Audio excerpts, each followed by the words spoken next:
बिहार में Bihar land survey को मार्च तक टाल दिया गया है। कागजी तौर पर कहा गया है कि जब तक बिहार के रैयत कागजात नहीं तैयार करेंगे तब तक उनको मार्च तक राहत दिया जाता है। मार्च के बाद में ही भूमि सर्वे का काम आगे बढ़ेगा। लेकिन इसमें जो एक बड़ी जानकारी हम सामने लेकर आए हैं वो बिहार के किसानों के लिए बहुत ज़रूरी है। अगर बिहार के किसान अगर जानेंगे तो चौंक जाएंगे।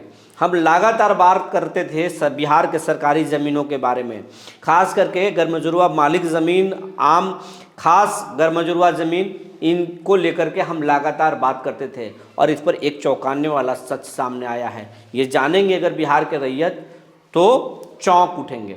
जी नमस्कार, मैं हूं विपुल कुमार और आप देख रहे हैं सूर्य बिहार डिजिटल न्यूज़। अब हम बिहार के तमाम रैयत किसानों और आम दर्शकों से अपील करना चाहेंगे कि अगर अभी तक आपने सूर्य बिहार चैनल को यूट्यूब पर सब्सक्राइब नहीं किया है तो सब्सक्राइब कर लें, बेल आइकन को दबा लें। इससे हमारी खबर सबसे पहले आपके पहुंचेगी। दूसरी बात कि अगर हम लगातार अगर आपकी बात कर रहे हैं, समाज की बात कर रहे हैं, अगर बिहार की बेहतरी की बात कर रहे हैं तो आपका भी दायित्व बनता है इस चैनल को सब्सक्राइब करें। अगर आप हमें फेसबुक पर देखते हैं तो पेज को फॉलो करना ना भूलें।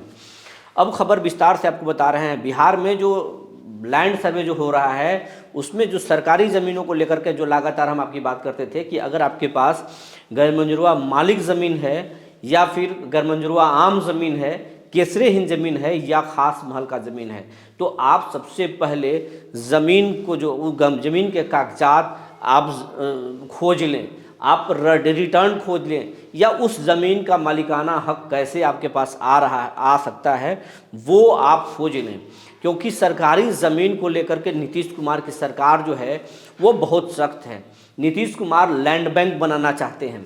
फिलहाल आप देखे होंगे नीतीश कुमार भले ही वो इन्वेस्टर मीट में नहीं गए हों, लेकिन बिहार में 450 बड़े औद्योगिक घराने बिहार में आए और लाखों करोड़ का जो है करार उन्होंने किया है बिहार सरकार के साथ। तो बिहार में सभी औद्योगिक घरानों की नज़र है बिहार पर। यहाँ मजदूर सस्ते हैं, बिजली भी ठीक है और यहाँ पर्याप्त संख्या में जो है ज़मीन भी है, लेकिन सरकार के पास ज़मीन नहीं है। लेकिन इन्हीं लोगों के लिए सरकार एक लैंड बैंक बनाना चाहती है और बिहार में उद्योगपतियों को ज़मीन दे करके यहाँ पर रोजगार करवाना चाहती है सरकार। और रोजगार आने के बाद में बिहार के जो किसान हैं, बिहार के जो युवा हैं, उनका पलायन रुकेगा और लोग आत्मनिर्भर होंगे, लाखों करोड़ों रोजगार सृजित होंगे। और जितने यहाँ पर करार हुए हैं इन्वेस्टर मीट में, उसके अनुसार जो है लाखों रोजगार सृजित होंगे। इसके लिए बिहार सरकार जो है वो एक लैंड बैंक बनाना चाहती है।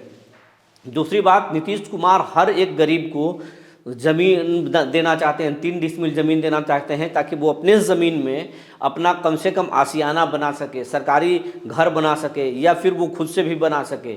तो वो एक ज़मीन देना चाहते हैं और अब तक किसी भी सरकारों ने ऐसी कोशिश नहीं की है। तो आपको बता दें, ज़मीन का सर्वे तो मार्च तक टाल दिया गया है, लेकिन इस दौरान सरकार क्या कर रही है? इसके पहले भी आपको हम बताए थे कि सरकार इंटरनल तरीके से काम कर रही है। सरकारी ज़मीनों को चिन्हित किया जा रहा है, सरकारी ज़मीनों के खाता और खेसरा को लॉक किया गया है और उस पर काम चल रहा है। इसका ताज़ा उदाहरण ये है कि बिहार में कई हाईवेज गुजर रहे हैं। केंद्र सरकार के जो है एक्सप्रेसवे भी गुजर रहा है। बनारस से कोलकाता तक एक एक्सप्रेसवे बनाया जा रहा है और वो एक्सप्रेसवे रोहतास, औरंगाबाद, गया होते हुए वो हो जाएगा। अभी जो जानकारी है कि रोहतास के कैमूर, रोहतास, औरंगाबाद और गया ज़िले के जो गांव हैं, जिन गांवों को होकर के ये एक्सप्रेसवे गुजर रहा है, उन गांवों की ज़मीनों को जो है सरकार ने अधिग्रहण करना शुरू कर दिया है और लगभग अधिग्रहण कर रहा है, उसमें काम भी चल रहा है। लेकिन जिन किसानों की ज़मीन जो आम जो ज़मीन है, उनका रैयती ज़मीन है, उसका भुगतान तो किया जा रहा है, उसका पेपर तो जमा लिया जा रहा है। लेकिन जो किसान गैरमंजूरवा मालिक ज़मीन का अपना दावा पेश कर रहे हैं तो सरकार जो है अब उसमें कर ये ज़मीन सरकार का है, आपको इसमें किसी भी प्रकार का मुआवजा नहीं मिलेगा, ये ज़मीन आपका है ही नहीं।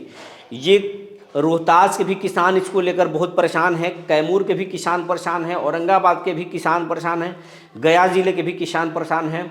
जो भी इस एक्सप्रेसवे में गांव आ रहे हैं, वहाँ के किसानों से आप बात कीजिए। जो सूर्य विहार के पास जो जानकारी निकल कर आई है छनकर, उसके अनुसार हमारी कई किसानों से भी बात हुई है।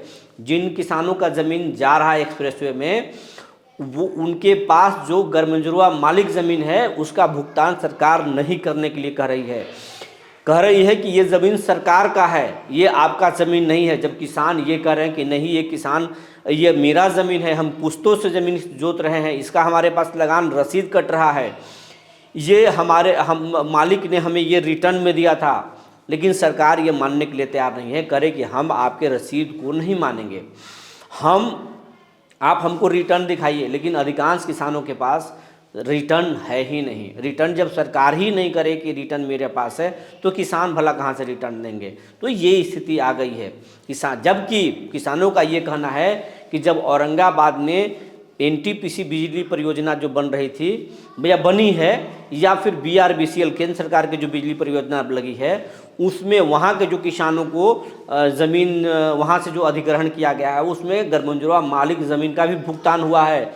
यही नहीं, आम गरमंजरुआ ज़मीन का भी भुगतान हुआ है, ऐसी बात किसान दावा कर रहे हैं। हालांकि अब इसमें क्या है, इस पर भी हम एक पड़ताल करेंगे कि क्या उन जगहों पर गरमंजरुआ मालिक ज़मीन की तो बात सुने हैं कि उसमें भुगतान हुआ है, लेकिन क्या आम गरमंजरुआ ज़मीन का भी वहाँ भुगतान हुआ है, इसका भी हम पड़ताल करेंगे। लेकिन किसानों का दावा है कि सरकारी ज़मीनों का भी रैयतों के नाम से भुगतान किया गया है। और जब ये किसान नहीं मान रहे थे तो किसानों को गुस्सा को शांत करते हुए ये भुगतान किया गया था। लेकिन इसकी सच्चाई क्या है, ये पड़ताल करने के बाद ही हम बताएंगे, क्योंकि हमारा काम जो है वो किसी भ्रम को फैलाना नहीं है, सच्चाई दिखाना है। अगर कि सरकार गलत कर रही होगी तो सरकार को हम झकझोरेंगे, हम सरकार को बताएंगे कि ये किसानों के साथ अन्याय मत कीजिए। अगर एक जगह मुआवजा दिए हैं तो दूसरे जगह दें। लेकिन अगर किसान गलत होंगे या वहाँ पे अगर भुगतान नहीं किया गया होगा तो हम ये भ्रम भी नहीं फैला सकते, क्योंकि समाज में जो सच है उसी के साथ रहना चाहिए। और जो गड़बड़ी है, अगर सिस्टम में गड़बड़ी है तो उसको ठीक करना चाहिए। जो किसान गड़बड़ी करने की कोशिश कर रहे हैं उनको तो सजग हो जाना चाहिए, सतर्क हो जाना चाहिए। तो आपको कुल मिला कर बताना ये है कि सरकारी ज़मीनों को लेकर सरकार बहुत सतर्क है और उसके नतीजे अब धीरे धीरे सामने आने लगे हैं। आप औरंगाबाद, रोहतास, कैमूर और गया जिला के किसानों से आप बात कर सकते हैं, जिनका ज़मीन हाईवे में गया है, जिनका ज़मीन एक्सप्रेसवे में जा रहा है, सरकारी ज़मीन का सरकार भुगतान करने से मना कर रही है। तो ताज़ा तरीन मामला यही है। इसलिए आपको मैं बता रहा हूँ कि अगर आप बिहार के किसी भी हिस्से के किसान हैं, आप अगर समय बढ़ने से भूमि सर्वे को हल्के में ले रहे हैं तो हल्के में लेना भूल जाइए। सर्वे होगा, चुनाव बाद ही हो, लेकिन सर्वे होगा। ज़मीन आपका है तो कागजात आपके पास ही होना चाहिए। इसलिए समय मिला है तो उसका फ़ायदा उठाइए, अपने कागजात को दुरुस्त कीजिए।